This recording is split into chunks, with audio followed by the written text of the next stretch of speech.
Witam was pięknie kochani w tym deszczowym, przynajmniej u mnie, trochę takim ponurym, szarym, smutnym klimacie, ale witam was serdecznie, z tej strony Niklaus i słuchajcie, dzisiaj chciałem pogadać o czymś takim, nawiązać do takiej sprawy. Ludzie, znaczy wy, widzowie, często zauważacie, piszecie, mówicie też na streamach, na wiadomościach prywatnych: Niklaus, to już nie jest to co kiedyś.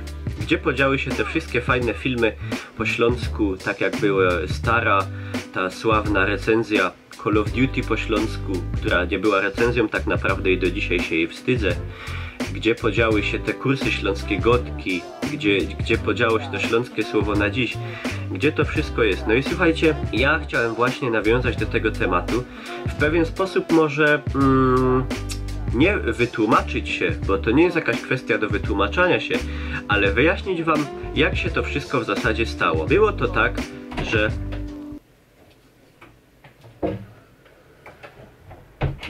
witajcie roztojmili, z tej zajty zazio, Niklaus, profesor niezafeshabilitowany i słuchajcie, dzisiaj się pogodomy o śląskich śpiewkach, o górnośląskich śpiewkach, które każdy ślązok sam zno. Pierwsza taka śpiewka, która mi przyłazi do głowy, to szło tak: jak jo jechał do Gliwic, trudilajlala, nie miałech pieniędzów nic, trudilajlala.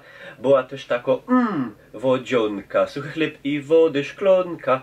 Każdy też z was, jeżech pewny, zno taką śpiewka staro, śląsko, tradycyjno, kero się śpiewało w rozmaitych okazjach. To szło tak: poszła Karolinka do Gogolina. Poszła Karolinka ja mam filmy robić, no, ja mam normalnie filmy nagrywać, ja mam tu normalnie mieszkać. A Karlicek za nią z flaszeczką wina.